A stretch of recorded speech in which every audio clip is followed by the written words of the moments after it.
Hey guys, today we're going to go over how to create an overall plan to get more deals. I'm going to stick to the script on a handful of these videos because it's like I just want to fill in as many knowledge gaps as I can in a short time frame so that way I'm not wasting time and then I got people jumping off. So we're going to get straight into this and just know that there's going to be a couple more of these coming. So you need an all-encompassing plan to start off with, and I don't mean some kind of a crappy business plan that is worthless. I've heard business plans that were hard to understand. I had no idea what they were talking about, selling, or how they would get customers. Your business plan needs to be an action plan that after writing, you can go to battle with. Write it in plain English so a child can understand it. It should be one or two lines starting off, like an elevator pitch. Then go on to each detail of what the business does, how it will get customers, its competitive advantage, ideal property type, and exit strategy for the properties. That's not nearly all, but you get the point. This plan is sure to change. You should look at it and update it often. So many guys start the business and lose sight of what they're supposed to be doing. You don't have that luxury. Keep your eye on the target at all times. I want you to figure out what property types you will go after. Choose if you will do inbound or outbound lead generation. Choose one to master first for lead generation before doing a second one. Following up with sellers requires both. That means you send mail and sellers call you, which is inbound, or you cold call them, which is outbound. I would spend money on education. I personally bought a $500 course starting off, and then I spent $4,000 on a coach to learn from before my business was started. Before I go further, please understand this isn't like some kind of a mental trick where I'm trying to get you to buy my course. I don't sell a course on how to do real estate. I help guys who have already done some deals learn how to prepare their business to scale. If you have to label me, I'm a business growth coach. This video is just me providing free help to those I can't one-on-one. So back to it. The coach had 8 sessions with me once per week for 8 weeks. The course was way too short, but I asked as many questions as possible in the 1-hour sessions to fill in the gaps. After that, I did exactly what he told me to do. I would recommend you do something similar to that.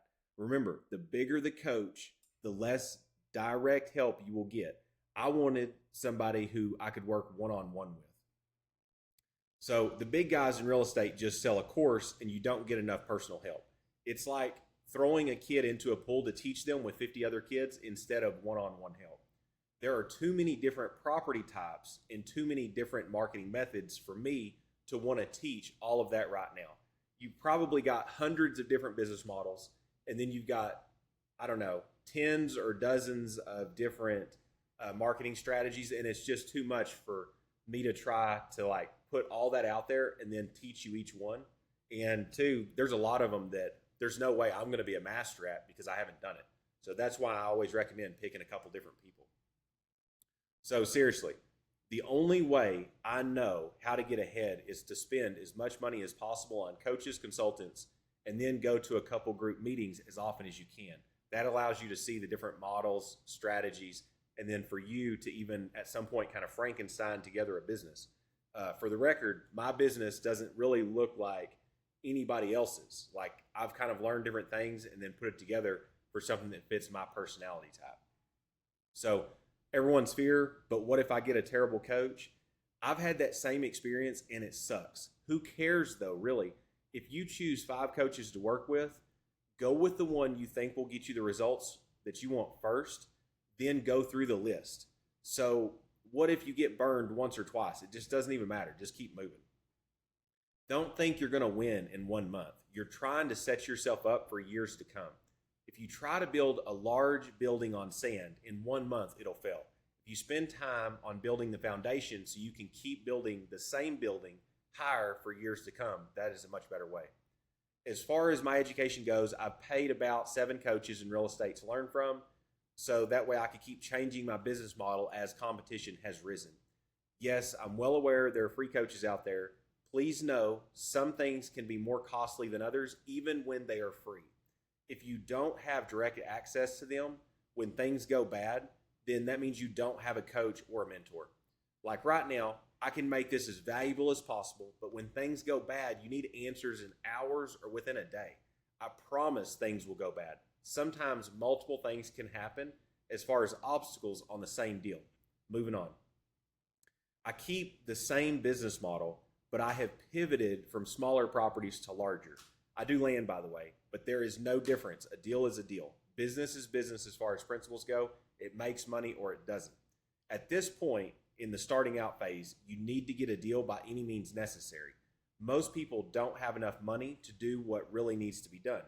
It's more like a grind or a side hustle day one or even day 120. All you're trying to do is follow a coach and then get a deal. You want to be in the score of thousands of dollars, preferably 10K plus.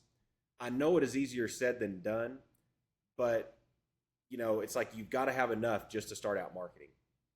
I can't solve your capital problems though.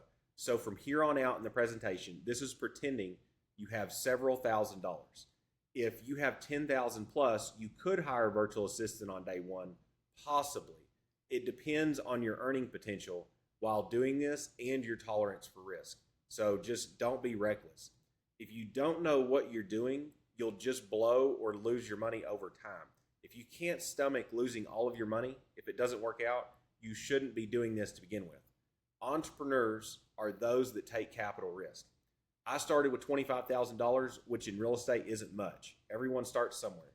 You just have to use what you have. I want to be very clear with you. I'm not trying to convert you. This is for those that have already decided they want to do it or already have. So we will pretend you have got one deal at least. Maybe you did letters or cold calling.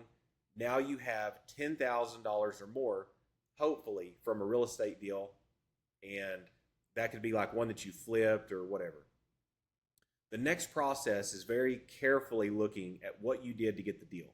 You want to be incredibly detailed with how it happened, even how you talk to the seller so you can try to repeat it. This is where you have to know yourself, what you can handle and what you have time for. You can stay in this yourself and go solo, or you can start getting help with virtual assistants. If you decide to stay solo, I wish you the best of luck.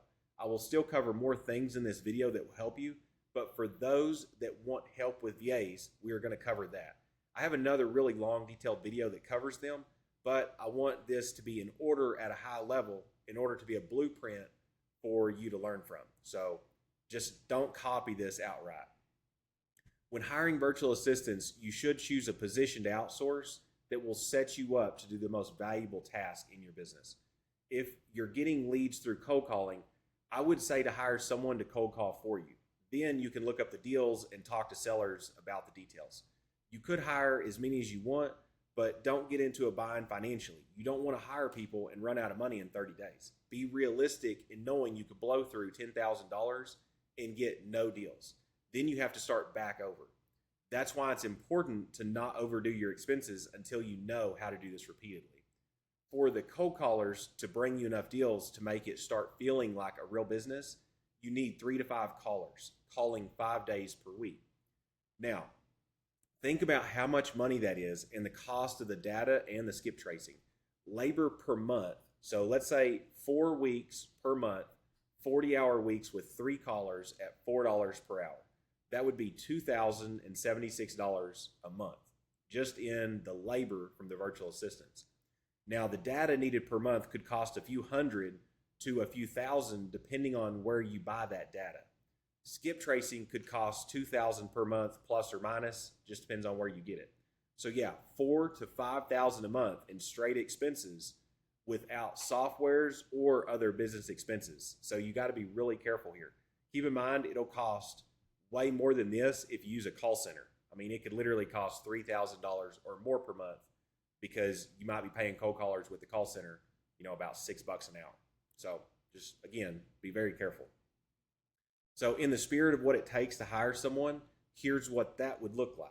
So you pick a job role, you write out all the documents like the SOPs, you film the training videos so they will know how to complete the task.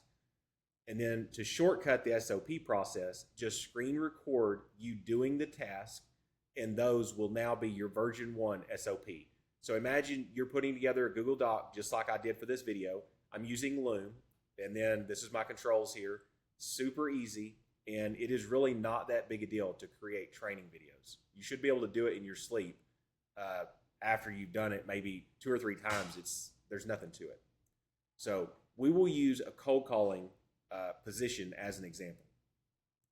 With cold calling, you can just use the course you learn from and have them watch it so they know what you want done. Of course, I would only hire people with experience, but there are so many different assets and scripts, no one really does the exact same thing. So you still must train and role play with them. Several gurus out there will tell you to just use a call center. It does have advantages, but I think that the cons outweigh the pros. If you were to be talking about doing this long term, I think you would way rather have them where they're your own workers. So those same gurus are profiting off people because they get referral or affiliate money from them. Now, I'm not saying that that's a bad thing, but I am saying they're incredibly incentivized to have that opinion that you should use call centers. And a lot of them, even if they didn't have affiliate revenue, they would still do it anyways. So I'm not calling them shady or hating on them for no reason. I'm just telling you, like, proceed with your eyes wide open and know that there's some cons. So the pro is you don't have to train, manage, or set up systems for them to work. In the beginning, it is a big plus, but you quickly realize they are not trained properly and you don't get to lead them. The call centers are just incentivized to fill the seats and get people to call. You don't get the best, and they will rotate people in and out of your offer. So I've used a call center before, and I was in no way impressed. I do speak from some experience on this. And of course, it can work, but I'm saying hiring yourself would probably be, the better option. Because keep in mind, it's even cheaper to do that, and it's better in the long run. So next, I would write a great job post, post it in whatever country you want to hire in. I personally love the Philippines for hiring. They speak great English. And so a job posting site I like is onlinejobs.ph. And again, I'm not affiliated with this place. That's just their website. I have no affiliate link. So then shortlist all of those who apply. I would further email the ones who moved onto the shortlist with questions to weed out and who won't fit what I'm looking for. I would have interview questions prepared and then schedule interviews with the ones that seem to fit. I send a Calendly link so they can choose a time to do a Zoom call.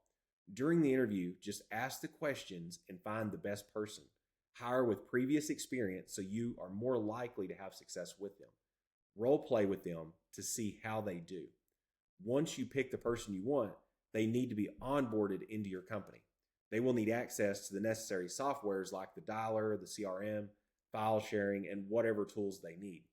You would just give them a job description document, SOPs, the trainings, and have clear guidelines so they know your expectations.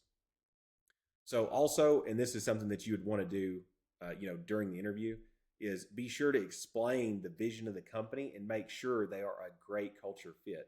Invest in them. Be sure to manage them with end-of-day reports. It is a way for you to track how they are doing in their new job. So coach them and have quick meetings with them daily at first. It at least be 5 minutes, but just do something. So that way they can get their questions answered. With the end-of-day reports, be sure to track the metrics useful for cold calling, like the number of daily dials, the number of answered calls, and the number of leads they get you. So a good cold caller should get an average of 2 leads a day. I've heard 1 to 3 is very common, depending on the city, state, asset type, and so on. If they stray from acceptable metrics, find out why. From there, it is managing, coaching, and leading them day to day. You will do this all over to hire each new person. At this stage, you should be talking with sellers and getting deals locked up and making some cash flow. Real quick, more on this. You can hire 2, 3, 4 people all at once and then train them on group calls. It is not for the faint of heart, but I am telling you in advance that it can be done. Everything at this point should be dialed in as far as being optimized. That way you won't be wasting money on labor, the data, the skip tracing, and just make sure you don't ever buy bad data. Make sure you use a trusted lead, like a property data site. So make sure you are removing any and all properties you wouldn't want to waste money marketing to. Also, where the current owners aren't likely to sell. So someone who just bought the house, probably not likely to sell. And there's going to be other examples, that you just keep on going and just, talk to other people and just build your list, your criteria list, and just make sure that you're not wasting money on doing stuff like that. So I know it's common sense, but really make sure, because you could waste a ton of marketing on the current owners that aren't likely to sell because you didn't segment out the list like you should have. Make sure your data criteria is of people likely to sell. So quick tip, all the properties I buy aren't due to seller distress. In fact, the vast majority of my sellers are not distressed at all. So they're just tired of owning it. So tired of paying the taxes and worrying about it. Most people selling properties, even houses, are selling because of the asset and not due to financial desperation. Now, really stop and think about what I just said right there. For me, it's all about the property, not the seller. That means we go to great lengths to choose property data criteria. Then we further scrub the data by having the team members look at each property to make sure it makes sense to market to them. And if this is throwing you off, because I said, if somebody happened to catch this, we're looking at each property. That is not like a typo. Our team of data scrubbers literally can look at tens of thousands of properties a month. So that is not a typo. We really do look at them. Okay. And so you can look at them from, satellite maps and things like that is what I'm talking about. So what I'm doing is different from what you're doing, but there is still some version of not making data buying mistakes. Could also be further data scrubbing before spending the marketing dollars. So if you can scrub out somebody to where it only costs you 1 or 2 cents to scrub it out, but then that saves you a direct mail piece that could cost 60 cents to $1, it is way cheaper to pay to scrub it than to waste 60 cents to $1 in marketing costs to get them. So I already know that's going to go against what a lot of gurus are going to say. They just say buy lists that are likely to show seller distress, like water shutoff, foreclosure, bankruptcy, divorce, and probate. But remember, a lot of them are doing creative financing like subject to. So they are trying to stop foreclosure, and those deals can't be wholesaled anyways for those of you doing that. There's a ton of people that there's just no equity left in the deal because of the mortgage remaining. That's where subject to can go in, and so that way you can make it a rental or whatever you want to do with it. So spend hours figuring out how to be successful with the data. When you don't have much money, that is where you will find savings. You need to figure out that for yourself. It is dependent on your asset and your marketing type. So another thing that's super important as far as advancing the company forwards is choosing one thing to do per day. This is on top of the outreach you are already doing. So this is one thing for the business itself. It may be working on training assets. It could be a strategy assessment, making the call script better, rewriting the sales letter for mail, maybe make the website better. Whatever it is, you just pick one thing. So learn something new each day as well. Make sure to watch some videos on the exact thing that you're focused on for that day. Getting better in business is just doing the basics better than 90% of all your competitors. It is doing things like decreasing the speed to lead, getting better at talking with sellers, putting together additional marketing strategies as you go. You can add other things to optimize the steps you may be leaving out entirely. For instance, if a lead isn't answering your call after they initially said they wanted to get an offer for the property, you could send them like a large mailer to their mailbox. Trying other methods to patch the holes in your lead bucket is a great way to make the business more efficient. Now, just real quick, I'm going to go off script.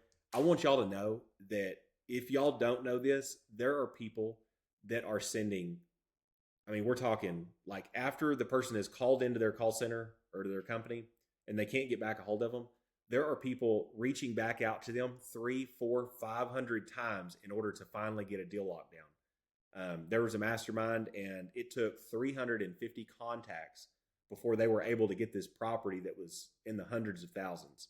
So just know that if you think that following up is 2 or 3 times with just calling them back, that is absolutely not follow up. It could take, I mean, there are people that follow up until they finally answer the phone and say, don't ever contact me again, or whatever, put me on the do not call list, or they'd have to die or get a new phone number or something because they are sending them uh, phone calls, they're texting them, they are sending them direct mail, uh, you name it, they are doing that. So I just want you to like change the metric in your mind of what you think follow up is. Follow up can be hundreds of times. So remember, all of the advanced businesses start and continue with the basics. After that, they do the basics better than almost everyone else. So they're able to continue to be on top by learning from others and testing, always keeping their eye on the main thing and watching the reports from the team pivoting as the market changes. So if you're interested in watching the video that goes into more detail about the virtual assistants, I will put that link in the description. I don't know how long it's going to be, but it is going to be way longer than this, and it's going to go into a tremendous amount of depth. So that way you can actually see it, because it's like, I don't want to hop on a call with anybody and then they just say, well, I don't even know what you do. This way you can see it from start to finish. And I will tell you, it's not 100% complete because it might take 12 hours to do something like that. But it is so complete that you could just about, if you wanted to, you could go out and just do it yourself. Like if you literally just said, hey, I don't want any help, I just want to go do this myself. It kind of gives you everything to do that. And it's like, if you don't want to work with me, totally cool. It doesn't bother me a bit. So all in all, I really hope that this helps. I wish you the best of luck, and I will see y'all in the next video.